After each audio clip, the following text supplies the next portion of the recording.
설날을 맞이해서 또 일부 예배에 담임 목사님 설교를 기대하고 나오셨는데 제가 써서 너무 죄송하고 일부 예배 설교를 하시라고 이제 목사님으로부터 부탁을 받았을 때 어떤 말씀을 나눠야 될까 참 고민이 많았습니다.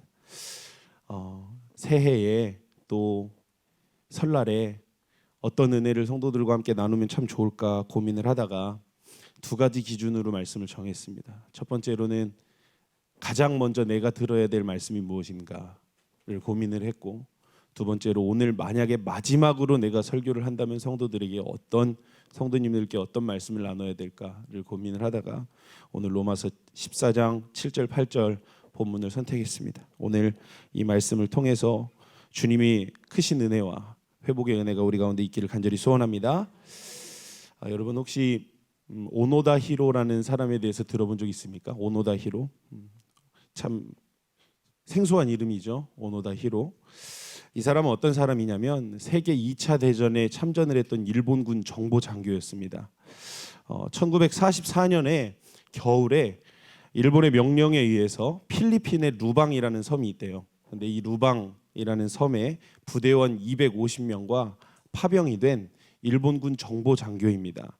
이 사람의 상관이었던 사단장이 오노다 히로와 부대원들에게 이제 필리핀 루방섬에 파병을 보내면서 무슨 명령을 내렸냐면 한 가지 명령을 내렸는데, 야 너네들 무슨 일이 있어도 절대로 항복하지 마라. 절대로 항복하지 마라. 항복하는 것은 허락하지 않는다. 버텨라. 몇 년이 걸리더라도 너네는 거기에서 몇 명이 살아남더라도 거기서 끝까지 버텨라. 먹을 것이 없으면 야자수 열매라도 따 먹으면서 버텨라. 반드시 우리가 너희를 데리러 가겠다. 이런 명령을 내립니다. 그리고 이 부대가 1944년 겨울에 필리핀 루방섬으로 가요. 그리고 나서 몇 달 안 지나서 그 이듬해 봄에 필리핀 루방섬에 미국 군부대가 거기에 상륙을 하게 됩니다. 그래서 이 오노다 히로의 부대와 미군의 부대가 이 필리핀 루방섬에서 전투를 벌입니다. 전쟁이 거기서 이제 전투가 일어나는데 이 한 번의 전투에 필리핀이 아니죠. 일본군 250명의 부대원들 중에 207명이 전사를 하고 43명만 살아남아요. 그래서 이 43명이 살아남은 43명이 어떻게 하냐면 이 밀림과 산으로 뿔뿔이 흩어져서 들어갑니다. 그러다가 40명은 이제 항복을 하고 포기를 한 다음에 3명만 남아요. 이 나머지 3명 중에 2명은 조금 시간이 지남에 따라서 필리핀 정부군이랑 게릴라전을 벌이면서 2명이 죽고 오노다 히로가 결국 이 필리핀 루방섬에 혼자서 남게 된 것입니다. 여러분, 오노다 히로가 이 필리핀 루방섬에 혼자서 남게 됐는데 거기서 몇 년간 혼자 살았는 줄 아십니까? 퀴즈입니다. 몇 년간 혼자서 살아남았게요? 죽을 때까지 너무 많이 가셨어요. 30년을 혼자 거기에서 정글 밀림에서 그곳에서 혼자서 살아남습니다. 30년이에요. 그런데 30년 동안 그냥 생존만 하고 버티고 살아남은 것이 아니라 30년 동안 이 사람 혼자서 필리핀 지역 순찰대랑 게릴라전을 혼자서 벌이면서 계속 싸운 거예요. 30명을 더 죽이고 100명에게 치명적인 부상을 입히는 일을 벌이는 거예요. 그러다가 여러분 1944년에 그 필리핀 루방섬에 들어갔죠. 30년이 지난 1974년에 일본인 탐험가 중에 스즈키 노리오라는 사람이 있습니다. 이 사람이 필리핀 루방섬에 들어가서 오노다 히로를 발견하게 돼요. 오노다 히로가 30년 동안 그곳에서 살아남은 것을 이 사람이 보게 됩니다. 그리고 오노다 히로가 살고 있는 곳으로 가서 보게 되었는데 깜짝 놀래요. 왜 깜짝 놀라냐면 오노다 히로가 그날도 30년이 지난 그날도 모든 영적 전투가 아니죠. 오늘 전투 준비를 완벽하게 끝내놓고 있는 거예요. 그러니까 30년이 지난 총을 가지고 있는데 이 총을 얼마나 갈고 닦았는지 그날도 장전에서 땅 하고 쏘면 최고의 성능으로 나갈 수 있도록 매일매일 분해해서 총기를 닦고 기름칠을 하고 관리를 해놓은 거예요. 그리고 또 보니까 오노다 히로가 가지고 있는 일본도 있지 않습니까? 이렇게 긴 칼, 그 옛날에 사무라이들이 막 들고 다니고 가지고 다녔던 긴 칼이 있지 않습니까? 이 일본도를 가지고 있는데 이 일본도를 얼마나 매일매일 관리를 해놨던지 칼이 너무 날카로워서 한 번 휘두르면 사람을 일격에 죽일 수 있을 정도로 날카롭게 칼을 그날도 관리를 하고 정비를 해놨다는 거예요. 그리고 수류탄도 기름칠해두고 준비해두고, 또 보니까 이 사람의 일상과 일과를 가만히 쳐다보니까 매일매일 면도를 하고 매일매일 목욕을 하고, 그리고 가장 깜짝 놀랐던 것 중에 하나가 뭐냐면 30년 전에 입고 갔던 일본군 군복이 여러분 30년 지났으면 얼마나 해지고 구멍이 빵빵 나고 얼마나 더러워져 있겠어요. 그런데 그렇지 않더라는 거예요. 30년 전에 입고 간 일본군의 군복이 이 자태가 여전하더라는 것입니다. 이걸 깜짝 놀란 거예요. 그리고 나서 스즈키 노리오가 오노다 히로에게 얘기를 합니다. 뭐라고 얘기했냐면 일본이 졌습니다. 일본이 30년 전에 이미 전쟁에서 졌습니다. 그러니까 이제 다 여기서 삶을 정리하시고 이제 본국으로 귀국하시지요. 그랬더니 오노다 히로가 뭐라고 했는 줄 아십니까? 나는 군인이요. 나는 군인입니다. 나에게 퇴각 명령이 내려지지 않았습니다. 그래서 난 못 갑니다. 이러는 거예요. 끝까지 안 가겠다고 하니까 스즈키 노리오가 일본 본국으로 돌아와서 오노다 히로에 대한 이야기를 일본 전역의 언론에 알려서 보도가 되었습니다. 일본 전역이 난리가 났습니다. 이 소식을 듣자마자 오노다 히로의 형이 있었는데 형이 그 소식을 자기 동생이 필리핀 루방섬에 살아있다는 이야기를 듣자마자 바로 그 루방섬으로 날아가요. 날아가서 오노다 히로에게 얘기를 하는데 오노다 히로의 형이 인터넷에 여러분 나중에 검색해 보면 알겠지만 오노다 히로의 형이 오노다 히로를 찾아간 사진이 이제 자료가 남아 있는데 오노다 히로가 형을 보러 나오지도 않아요. 밀림안에서. 오노다 히로의 형이 오노다 히로한테 얘기를 하는 거예요. 야, 전쟁은 끝났다. 아버지 어머니가 부모님이 연세를 많이 드셔서 너를 얼마나 사무치게 그리워하시는지 모른다. 나와라. 돌아가자. 그런데도 안 나와요. 퇴각 명령이 떨어지지 않았다고. 자긴 군인이라고. 그래서 일본 정보가 오노다 히로의 직속 상관이 누군지를 찾아서 퇴각 명령서를 손에 쥐어쥐고 필리핀으로 보냈습니다. 그리고 오노다 히로에게 퇴각 명령을 내렸습니다. 그랬더니 오노다 히로가 그제서야 돌아와요. 그러니까 일본 공항 활주로에 오노다 히로가 탄 비행기가 착륙을 했습니다. 여러분 엄청난 인파가, 엄청난 사람들이 마지막 황군이라고 불리는 오노다 히로를 보기 위해서 몰려왔습니다. 비행기가 활주로에 내리고 비행기가 멈췄습니다. 비행기의 문이 열렸습니다. 오노다 히로가 딱 나오니까 사람들이 막 소리를 지르고 막 일본 깃발을 막 흔들고, 제가 이렇게 이야기하면은 막 일본 편 드는 거 아니냐? 아니에요, 여러분. 예. 근데 막 이 사실을 말하려고 하는 거니까 막 오노다 히로를 보면서 일본 깃발을 막 흔들고 막 소리를 지르고 있는데 오노다 히로가 딱 비행기에서 내려서 계단을 딱 내려간 다음에 30년 만에 자기가 사무치게 그리워했던 고국의 발을 딱 땅을 딛자마자 했던 오노다 히로의 한마디 외침이 일본 사람들에게 완전 열광을 하게 만들었어요. 도착하고 일본 땅에 딱 내리자마자 오노다 히로가 뭐라고 했냐면 두 손을 높이 들고 덴노 헤이카 반자이 그랬어요. 덴노 헤이카 반자이, 그게 뭐냐면 천황폐하 만세를 한 거예요. 그러니까 막 일본 사람들이 난리가 났습니다. 열광을 했습니다. 그리고 나서 공항에서 그토록 사무치게 보고 싶고 그리워했던 부모님에게 곧바로 간 것이 아니라 오노다 히로는 어디로 갔느냐? 일본 천황이 살고 있는 궁을 향해서 갔습니다. 일본 천황은 나오지도 않았어요. 그런데 일본 천황이 있는 그 궁을 향해서 딱 각을 잡고 절을 한 다음에 뒤를 돌아서 그제서야 고향으로 돌아가더라는 거예요. 그러다가 그렇게 살다가 5년 전인 2014년도에 죽었습니다. 오노다 히로를 일본 사람들이 그렇게 불렀습니다. 마지막 황군. 마지막 황군. 여러분 궁금하시면 다큐멘터리가 있습니다. 검색해 보시면 나와요. 오노다 히로의 눈빛과 오노다 히로의 모습을 한번 지켜보십시오. 어땠는지. 비록 전범 국가였고 수많은 사람들과 수많은 나라를 비참하게 만들었던 일본의 군인이었지만 여러분 저는 오노다 히로에게서 오늘 믿음의 길을 걷는 예수 그리스도의 군사인 우리들이 반드시 배울 것이 있다고 생각을 합니다. 반드시 배울 것이 있습니다. 그것이 무엇이 있겠습니까?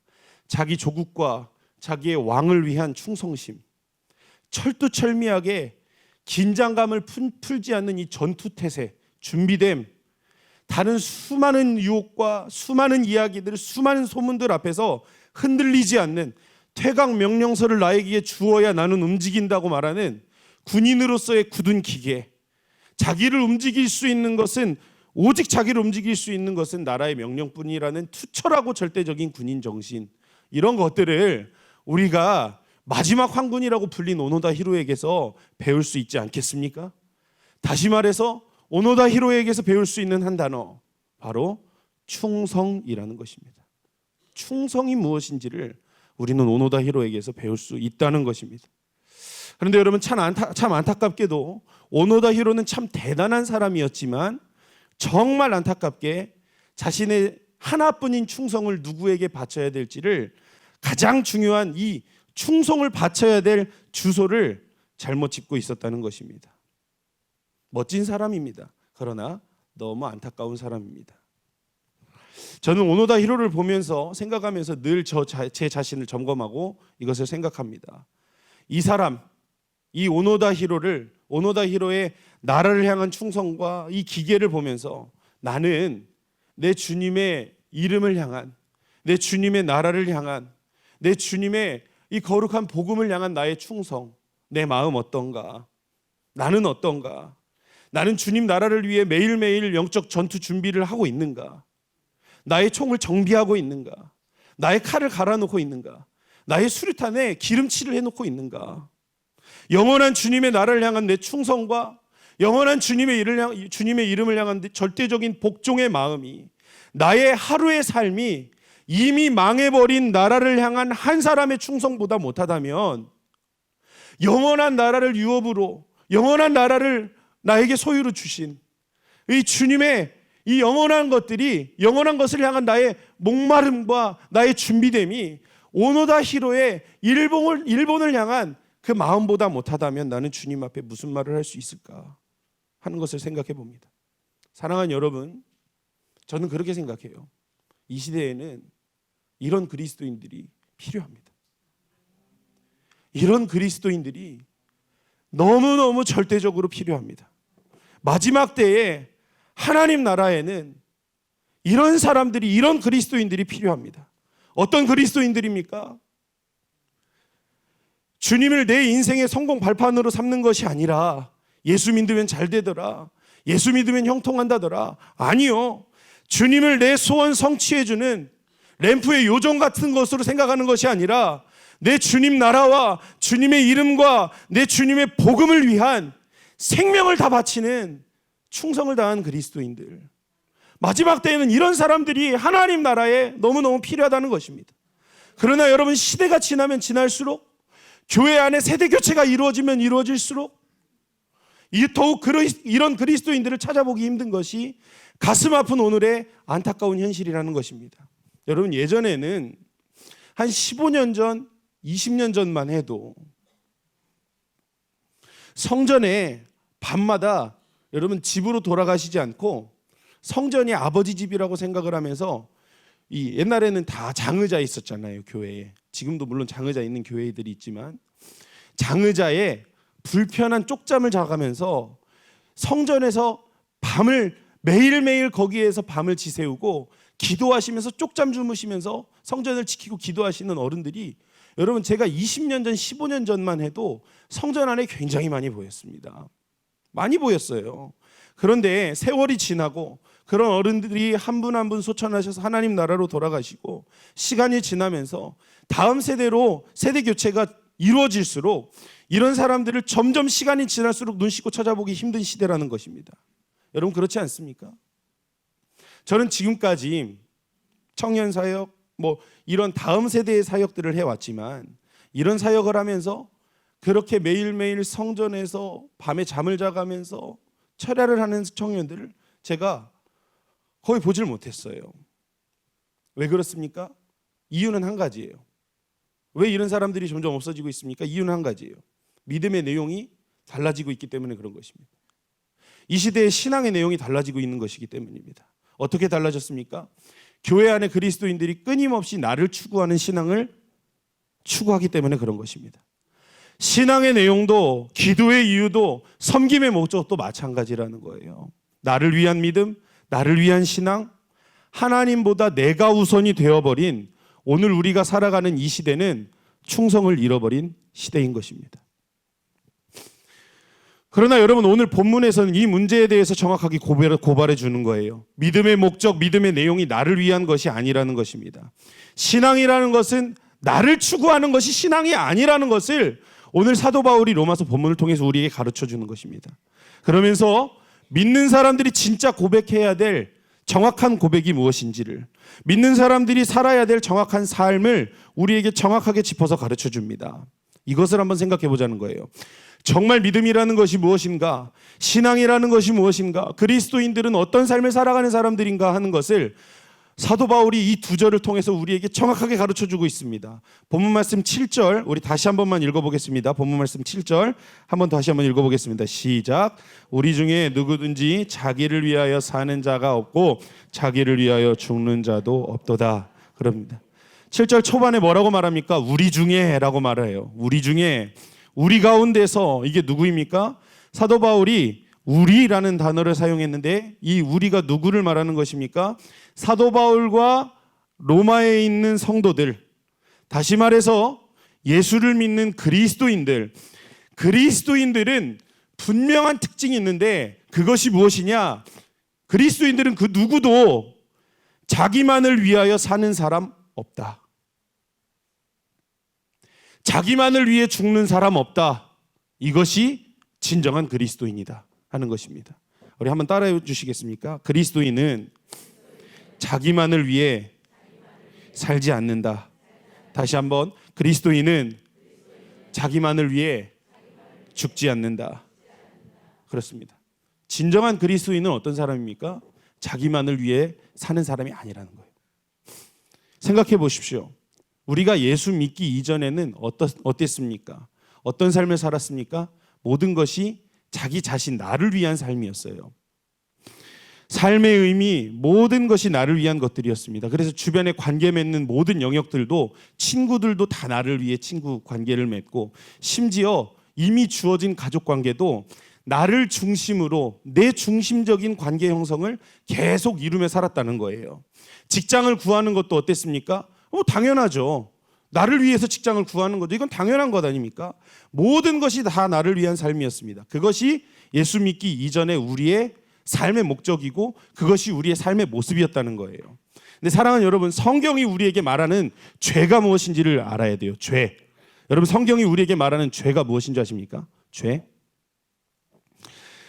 성경이 말하는 죄의 진정한 의미는 뭐냐면 자리 이탈을 말하는 거예요. 다시 한번 죄송하지만 따라해 주십시오.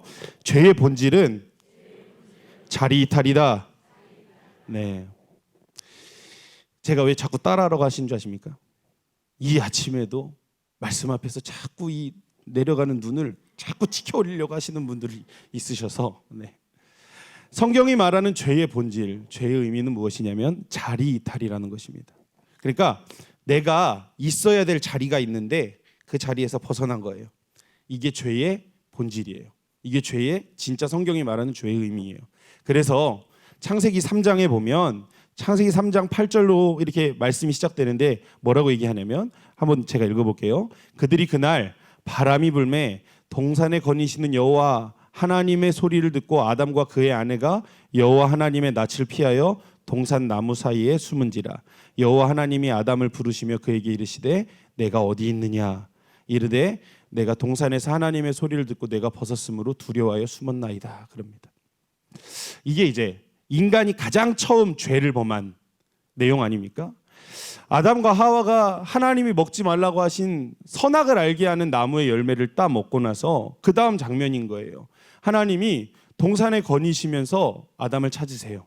그러면서 뭐라고 질문하십니까? 아담아, 뭐라고 하셨어요? 내가 어디 있느냐 그랬단 말이에요. 하나님이, 아담이 정말 그 에덴 동산 안에 위치가 어디에, 지금 아담이 어디에 있지, 어느 위치에 있지, 이거를 몰라서 하나님이 질문하셨을까요? 아니라는 거예요.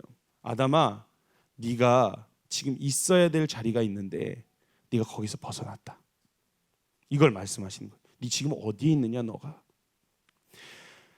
죄를 뜻하는 단어 하마르티아라는 단어는 어떤 의미냐면, 궁수가, 활을 쏘는 궁수가 관역을 이렇게 향해서 화살을 딱 쏘는데 화살이 명중해야 될 관역을 향해 나가지 않고 다른 곳을 향해서 나가는 것이 하마르티아라는 단어의 의미예요.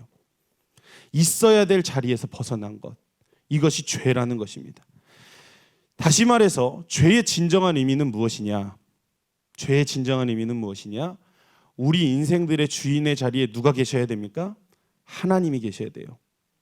그러나 그것을 우리가 인정하지 않고 주인의 자리에 내가 앉아 있는 거, 내가 들어 앉아 있는 거, 다시 말해 자리 이탈이에요. 다시 말해 내가 주인이 되어야 되는 거예요. 나를 중심으로 세상이 돌아가는 것이에요. 이것의 특징이 무엇이냐? 아주 중요한 특징이 있는데, 자리 이탈한 존재의 가장 중요한 특징 중에 하나가 뭐냐면 자기중심성이에요. 자기중심성. 예수를 믿는 신앙 역시도 이렇게 변질이 되는 거예요. 예수를 왜 믿습니까? 나를 위해서. 예배 왜 드립니까? 나를 위해서. 기도 왜 합니까? 나를 위해서. 나를 위해, 나를 위해, 나를 위해. 헌신 왜 합니까? 나를 위해. 다 나를 위하는 거예요. 그러다 보니까 나를 위한 예배, 나를 위한 신앙, 나를 위한 기도, 나를 위한 헌신, 나를 위한 봉사, 다 나를 위한 것이 되어버리기 때문에 진짜 성도들이 결정적인 순간에 나의 가장 소중한 것을 포기하고 내려놓아야 되는 순간에 절대로 이 결정적인 헌신을 하지 못하더라는 거예요. 제가 지금 아들이 8살입니다. 원래 설교할 때 아들 이야기하면 안 되는데 아들 흉보려고 얘기하는 거예요. 그러니까 들어주세요. 한 3년 전인가 2년 전인가요? 제 아들이 이상하게 저를 되게 좋아해요. 지금도 되게 좋아하는데 별로 얼굴도 못 봐요. 새벽에 뭐 아침 일찍 나갔다가 뭐 새벽에 집에 들어오고 하니까 얼굴도 못 보는데 참 이놈이 어떻게 저를 좋아하는지 몰라요. 생긴 건 저랑 똑같이 생겼습니다. 근데 어렸을 때도 한 작년인가 재작년이었던 것 같아요. 어렸을 때 막 1, 2년 전에 막 저를 보면은 막 저가 좋다고 맨날 그렇게 사랑 고백을 하는 거예요. 부담스럽게.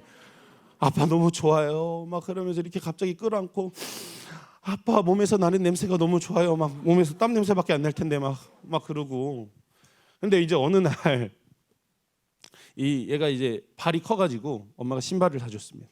엄마가 신발을 사줬는데 어떤 신발을 사줬냐면 좋아하는 만화 캐릭터가 딱 이 발등에 그려져 있는 거, 찍찍이 그 만화 그 운동화 있잖아요.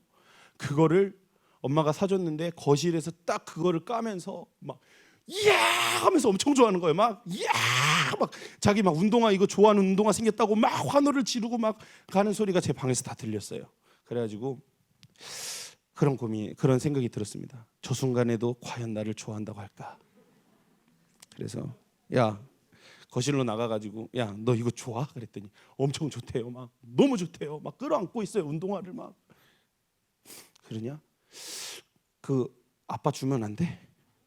아빠 줘. 아빠가 그거 어떻게든 신발 발에다 껴가지고 아빠 운동화가 다 달아서 그러는데 아빠 운동화 그거 좀 줘. 그랬더니 그전에는 분명히 나 좋다고 세상 다 줄 것처럼 사랑한다고 그래놓고서는 운동화 달라 그러니까 가장 소중하고 가장 좋아하는 그거 달라 그러니까 목에 세상에 핏대를 세워서 내가 안 돼! 하면서 막 끌어안고 도망다니고 그런 거예요. 그래서 제가 마음에 시험이 들었어요. 여러분 이런 거란 사랑한다고 하고 좋아한다고 하고 주님 정말 내가 주님을 위해 생명을 드릴게요 라고 고백도 하지만 정말 중요한 내가 좋아하고 내가 사랑하는 뭔가를 포기하고 내려놓아야 한다면 그때 못하더라는 거예요. 그리스도인들은 나만을 위해 사는 존재가 아니라는 것입니다. 우리가 정말 예수님을 믿는다면 우리의 믿음이 진짜 믿음이라면 이러한 자리 이탈의 상태에서 회복이 돼요.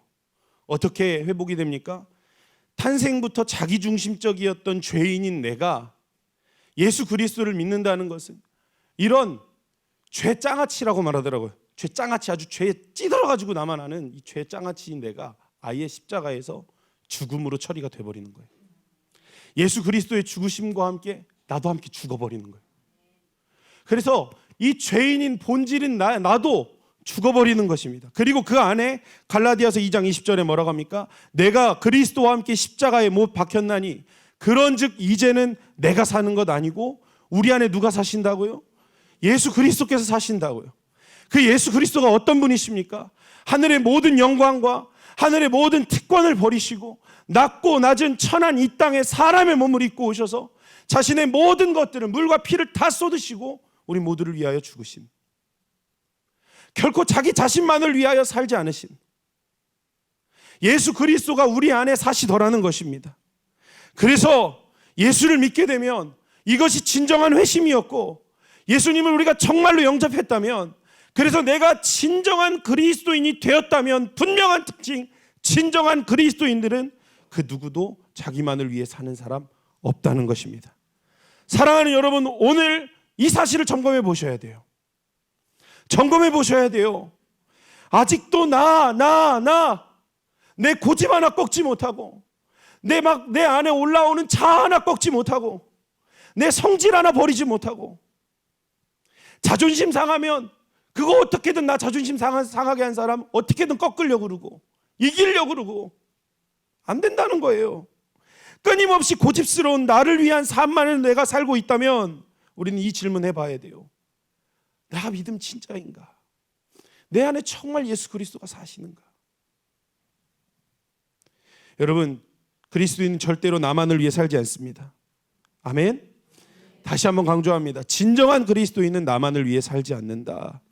자기중심적 나라면 오늘 십자가의 주님 만나서 변화되는 생명의 자리가 되길 주님의 이름으로 축복합니다. 그러면서 나만을 위해 삶을 살던 사람이 주님을 만나면 변하게 되는데 어떻게 변합니까? 두 번째로 내가 나만을 위해 살지 않고 나만을 위해 죽지 않고 어떻게 사느냐? 인생의 목적이 뚜렷해집니다. 내가 왜 살아야 되는지, 내가 무엇을 위해 살아야 되는지, 어떻게 살아야 되는지 뚜렷해지는 거예요. 나만을 위해 살지 않고 무엇이라고 합니까? 8절 중간까지만 제가 읽도록 하겠습니다. 우리가 살아도 주를 위하여 살고 죽어도 주를 위하여 죽나니 그랬습니다. 우리가 살아도 주를 위하여 살고 죽어도 주를 위하여 죽나니, 내 인생의 목적이 분명해집니다. 뚜렷해집니다. 내가 살아도 주님을 위해 살겠습니다. 나만을 위해 살지 않겠습니다. 나만을 위해 죽지 않겠습니다. 주님 위해 죽겠습니다. 우리가 왜 이 땅에 존재해야 하고 내가 왜 살아야 하는지, 내가 어떻게 살아야 되는지, 이 분명한 거룩한 인생의 목적이 우리의 눈에 보이기 시작하더라는 것입니다. 사랑하는 여러분, 오늘 여러분들의 그 치열한 하루하루의 일상, 여러분 누구를 위해 무엇을 위해 오늘 살아가고 계십니까? 결국 무엇을 위해 살아가고 있습니까? 여러분 그렇게 열심을 내고 여러분 최선을 다해서 땀을 흘리고 잠을 잘 못 자가면서 살아가는 여러분들이 열심히 가득 찬 그 하루, 여러분 무엇을 위해 사십니까? 누구를 위해 살고 계십니까? 자녀를 위해 살고 계십니까? 참 좋습니다. 그러나 그것이 영원한 것입니까? 자녀를 위해 내가 모든 것들을 다 드리면 그것이 진짜로 영원한 것입니까? 인생의 목적 없이 혹시 오늘 그냥 살아있으니까 살고 살아가다 보니까 살아가는, 여러분 혹시 우리는 그런 인생 살아가고 있지 않습니까? 여러분 그러면 안 되는 거예요. 살아있으니까 그냥 사는 거지 뭐. 나쁜 짓 안 하고 죄 안 짓고 뭐 착하게 살면 되는 거지 뭐. 그렇게 살면 되는 거지. 자식 위해 살다가 뭐 가면 되는 거지. 죽으면 되는 거지. 그러면 안 되는 거예요. 거룩한 목적 없이 살아가다 보니 이 땅의 그리스도인들이 영원한 하나님 나라의 가치를 우리의 삶의 목적 두고 살지 않고 세상의 기준을 우리가 가치 삼고 목적 삼고 살아가는 것 아니겠냐는 거예요. 사랑하는 여러분, 도전합니다. 인생의 거룩한 목적이 회복되시기를 축복합니다. 살아도 주님을 위하여 살고 죽어도 주님을 위하여 죽는 참된 그리스도인으로 일어나야 될 줄 믿습니다. 직장에서 일하는 거 주님을 위해 일하시기를 축복합니다. 가정의 살림 주님을 위해 하시기를 축복합니다. 육아 주님을 위하여 하시기를 바랍니다. 학생들은 주님을 위해 공부하시기를 축복합니다. 더 나아가서 나의 호흡도, 나의 숨 쉬는 것도, 나의 모든 힘도, 나의 모든 시간도 주님을 위해서. 왜? 살아도 죽어도 주님을 위해 산다니까. 아예 나의 삶의 영역의 모든 영역의 의미가 전부 주님을 위해 살아가는 이 시대에 깨어있는 그리스도인들 되시길 축복합니다. 마지막 세 번째, 사도 바울은 주님을 위해 산다는 고백에서 만족하지 못하고, 그러니까 이 고백에서 멈출 것 같은데 그렇지 않습니까? 그리스도인들은 살아도 주님을 위하여 살고 누구도 자기만을 위해 사는 사람 없다. 살아도 주님을 위해 살고 죽어도 주님 위해 죽는다. 이 고백이면 충분하지 않습니까? 충분한 것 같은데 사도 바울은 이 고백에서 만족 못하고 가장 극단적인 고백으로 오늘의 방점을 찍습니다. 8절 뒷부분에 그러므로부터 이렇게 고백합니다. 그러므로 사나 죽으나 우리가 주의 것이로다. 그러므로부터 한번 다 같이 읽어볼까요? 시작. 그러므로 사나 죽으나 우리가 주의 것이로다. 아멘. 내가 살아도 주님을 위해 살고 죽어도 주님을 위해 죽는다는 고백에서 만족하지 않고 완전히 극단적인 고백으로 가버려요. 내가 사나 죽으나 다 주님의 것입니다. 주님의 것입니다. 여러분 잘 기억하셔야 돼요. 이 고백은 내가 주님 위해서 살고 죽겠습니다 하는 고백, 이 비교도 안 될 정도로 아주 극단적인 선포예요. 주님의 것이라는 거. 생각해 보세요. 위한다, 위해서 산다 라는 것과 누구누구의 것이다 라는 표현은 천지 차이예요. 표현 자체가 하늘과 땅 차이예요.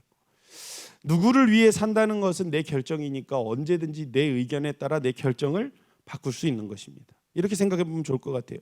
저는 결혼을 했으니까 이렇게 생각해 보겠습니다. 남편인 제가 집에 들어가서 얼마든지 저희 처를 위해서 살 수 있습니다. 그렇죠? 가만히 보니까는 우리 처가 집안 살림도 하고 애도 보고 일도 하고 얼마나 힘들까. 그래, 내가 열심히 아내를 위해서 아내를 도와줘야 되겠다. 아내를 위해서 집안일을 해야 되겠다. 그래서 열심히 설거지도 하고 열심히 빨래도 하고 아내를 위해서 열심히 애 목욕도 시키고 청소기도 돌리고 다 해줄 수 있습니다. 기특한 거예요. 그런데 생각해 보세요. 내가 너를 위해서 해줄게 무슨 의미입니까? 내가 마음이 바뀌면 언제든지 취소가 가능한 것입니까? 불가능한 것입니까? 가능한 거죠. 가능한 거예요. 내가 배려해 주는 것이고 내가 인심 쓰는 거니까. 그렇죠? 요즘에 제가 열심히 다이어트 하고 있거든요. 6kg 빠졌어요. 6kg. 아직 14kg 남았어요.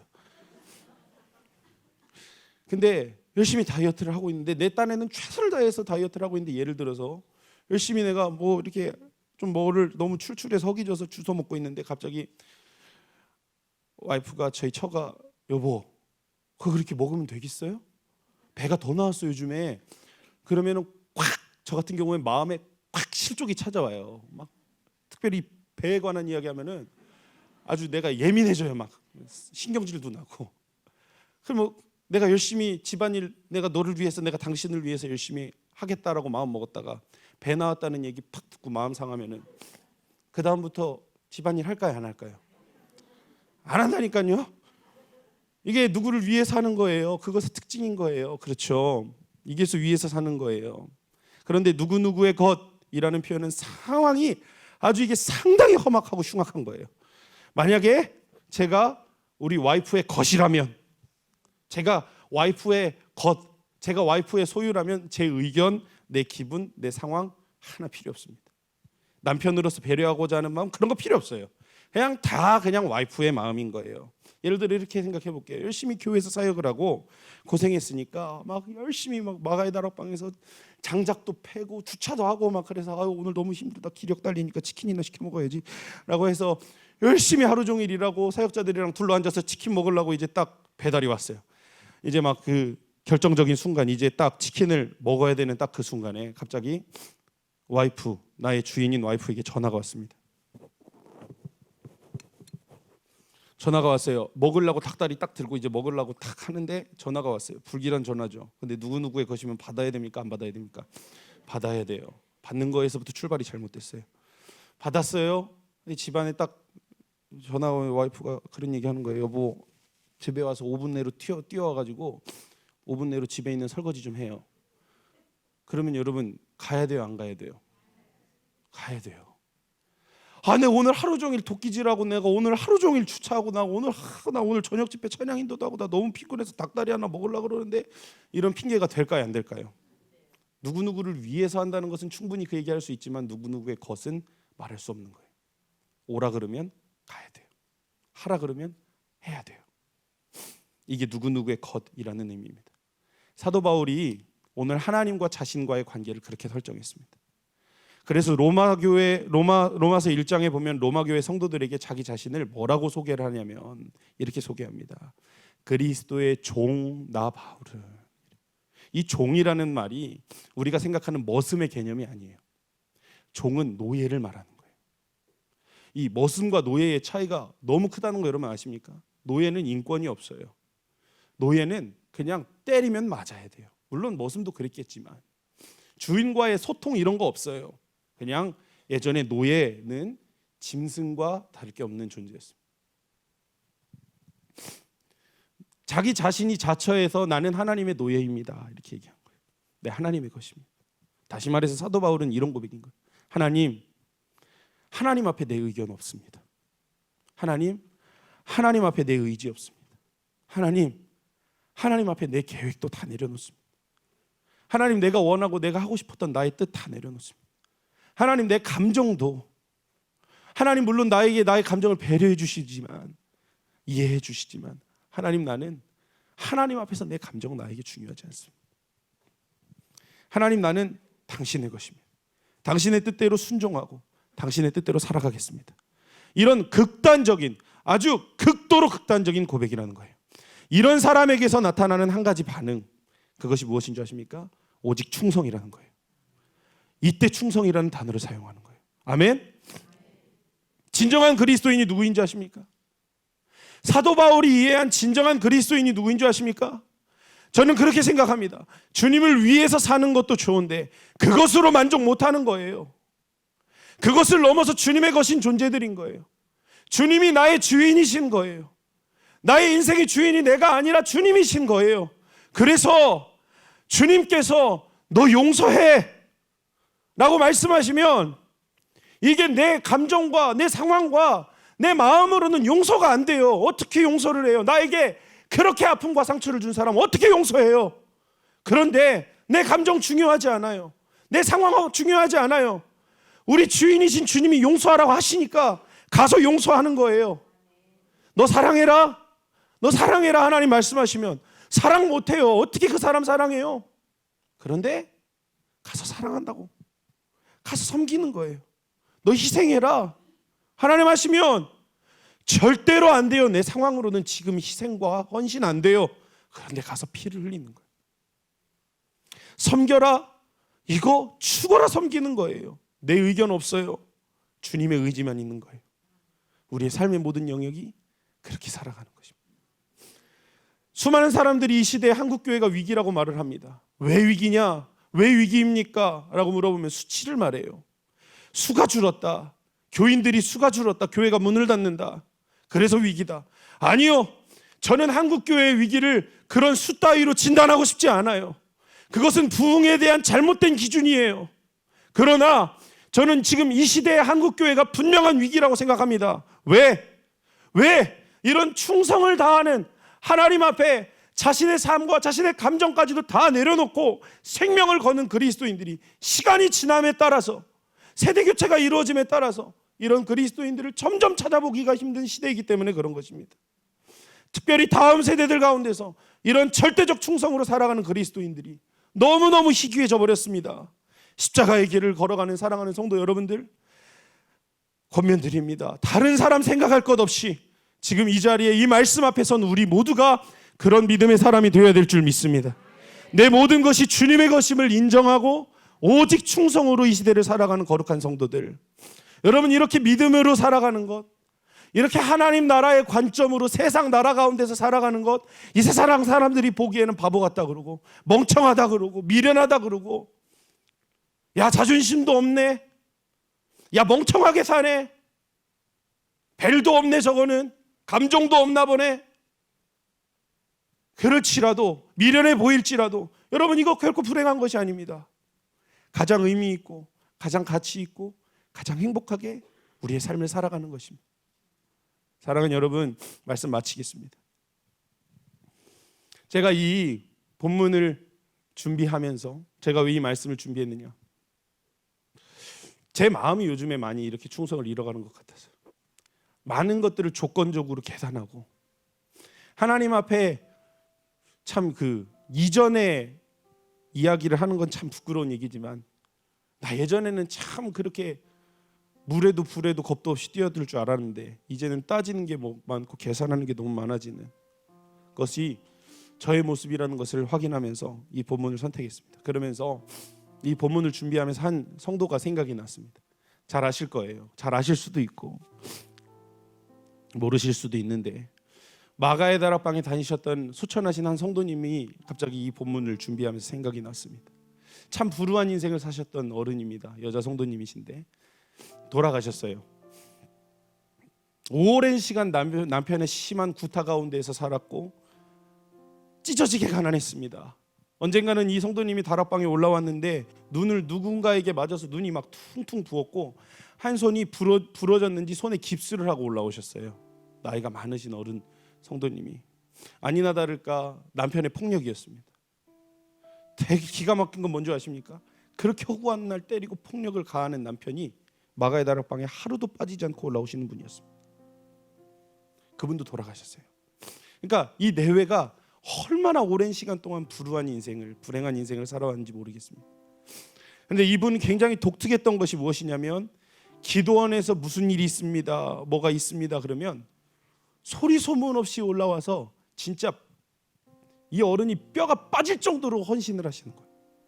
주방에 뭐 있습니다 그러면 조용히 와서 이분이 일하고 있는지 말도 안 하니까 막 시끄럽게 말도 안 하니까 죽어라 뼈가 빠지게 일을 하는 거예요. 설거지하고 뭐 나무 합니다 뭐 합니다 그러면 조용히 와서 일을 하는 거예요. 마가의 다락방 올라오는 산길이 있습니다. 여러분 아시죠? 도로가 매끄럽지 않습니다. 지금은 좀 괜찮아졌는데 예전에는 군데군데 움푹움푹 패인 곳이 너무 많았습니다. 그래서 차를 타고 올라오는데 계속 차가 흔들리고 그랬었어요.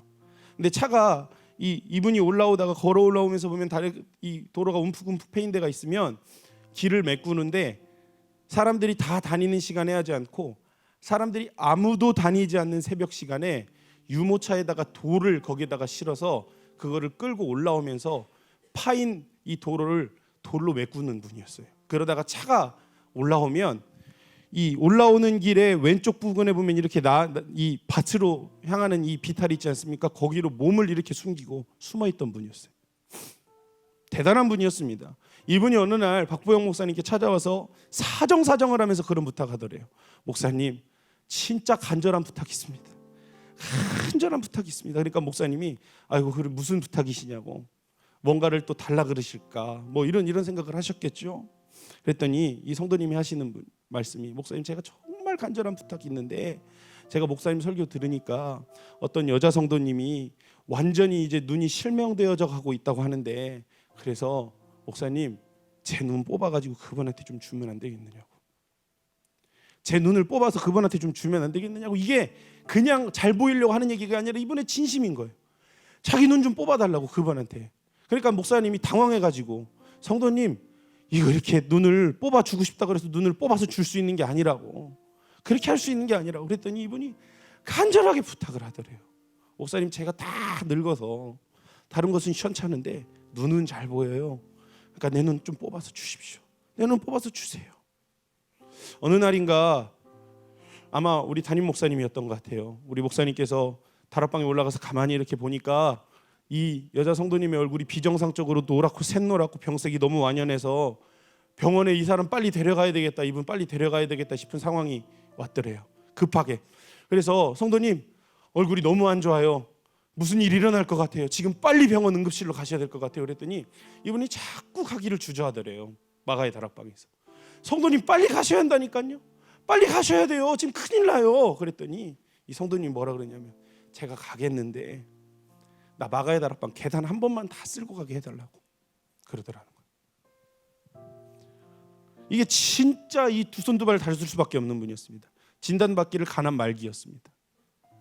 병원에 입원해서 이제 죽음을 기다리고 있을 때 이분이 병원 안에서 어떤 일을 했느냐, 끊임없이 사람들에게 전도를 하고 어느 선교사님이 자기가 가지고 있는 100만 원의 돈을 이분에게 몰래 이렇게 드렸는데, 이분이 이 100만 원을 어떻게 사용했냐면 60만 원은 떡을 주문해서 그 떡에 하나하나 마가의 다락방 전도지를 넣어가지고 병원에 사람들한테 돌리면서 나 천국 가는 잔치떡이라고 하면서 60만 원어치의 백설기 떡을 맞춰서 병원의 사람들에게 나눠주고, 20만 원은 가장 가난한 성도에게 나눠주고, 나머지 20만 원은 늘 이분이 그랬는데 박보영 목사님 고깃값, 그래서 목사님 자꾸 힘없고 기력 없으시다고 하니까 고기 사 드셔야 된다고 하고 20만 원을 그렇게 포장해서 목사님께 드리더라고요. 어느 날 이분이 목사님께 찾아와서 그런 질문하더라고요. 목사님, 하나님께서 저를 기억하실까요? 하나님이 저를 아신다고 하실까요? 저는 하나님에 대해서 모르는 게 너무 많은데, 성경도 잘 모르고 말씀도 잘 모르고 모르는 게 너무 많은데 주님이 저를 사랑하시고 저를 안다고 하실까요? 여러분 어떻게 생각하시나요? 주님이 이분을 모른다고 생각하시겠습니까? 나 너 모르겠다, 너 어떻게 이렇게 성경을 모르냐? 주님 그러시겠습니까? 제가 반대로 질문을 드려볼게요. 여러분들은 주님이 아시겠다고 하시겠습니까? 우리는 주님이 내가 너 안다 하시겠습니까? 배운 것도 없었고, 죄송한 표현이지만 우리보다 무식했고, 가진 것 없이 사셨던 분. 그런데 여러분 한번 생각해 보십시오. 누가 진짜 지혜로운 사람인지, 누가 진짜 지혜로운 사람인지. 우리는 오늘 지금 무엇을 하면서 살아가고 있습니까? 말씀 마무리하면서 정말 걱정이 됩니다. 우리 교회는 이런 분들이 하나하나씩 소천해 가시면서 우리 교회는 앞으로 이제 어떻게 될 것인가, 그런 질문이 듭니다. 왜 나는 이분들의 믿음의 유혹을 도대체 받지 못할까? 여러분, 교역자로서 성도님들에게 뭐 하나 섬기라고 부탁을 드리면 나 부족해서 못해요, 나 이것 때문에 안 해요, 저 이것 때문에 못해요, 못한다는 얘기들밖에 안 들려요. 100번 얘기하죠. 죄송합니다만 97번이 그런 이야기입니다. 부족해서 못한다, 시간이 안 돼서 어렵다, 뭐가 어렵다, 이겨낼 생각 안 합니다. 참 신기한 것은 자신의 생계가 걸린 세상의 일들이라면 자존심을 꺾어가면서까지 어떻게든 견디고 살아가더라는 거예요. 우리 모두가 그러한 것입니다. 사랑하는 여러분, 우리가 너무 나약해져 버린 게 아닌가 싶습니다. 스펄전 목사님이 이런 얘기했습니다. 아, 슬프도다. 최근에 일어난 많은 일들이 왜소한 그리스도인들의 양산을 촉진시켰다. 연약하고 가련한 신자들이 교회를 군대가 아닌 병원으로 바꿔버렸다. 다시 한번 말씀드리겠습니다. 아, 슬프도다. 최근에 일어난 많은 일들이 왜소한 그리스도인들의 양산을 촉진시켰다. 연약하고 가련한 신자들이 교회를 군대가 아닌 병원으로 바꿔버렸다. 이 말씀을 준비하면서 그렇게 기도했습니다. 하나님, 우리 필그림 선교교회는 병원이 아닌 군대가 되게 하여 주십시오. 이 재단은 끊임없이 환자만 우글거리는 병원 되지 않기를 원합니다. 환자로 왔을지라도 회복을 얻어서 일어나서 이제는 세대를 거스르는 십자가의 길을 당당히 걷는 믿음의 용사들이 이 재단 가운데서 일어나기를 원합니다. 이 재단이 그리스도의 군대가 되게 하여 주십시오. 여러분, 이것이 여러분들의 소원 되시기를 축복합니다. 마무리하겠습니다. 망한 나라를 위해 오노다 히로는 자신의 젊음 전부를 다 30년을 때려 바쳐서 충성했습니다. 자신의 하루하루를 천황과 나라를 위해서 면도를 했고, 목욕을 했고, 칼을 갈았고, 총을 정비했고, 자신의 건강 또한 관리했습니다. 늘 매일매일 싸울 준비를 하고 있었습니다. 누군가는 영원하지도 않은 나라를 위해서 자신의 가족과 또한 젊은 인생 전부를 쏟아부으면서 희생할 줄 아는데, 우리는 왜 도대체 영원한 하나님 나라를 위해서 우리는 도대체 왜 이렇게 살아가지 못하는 것입니까? 영원한 것을 위해 영원하지 않은 것을 포기하는 사람은 결코 바보가 아닌 것입니다. 승리하는 우리 모두가 되기를 축복합니다.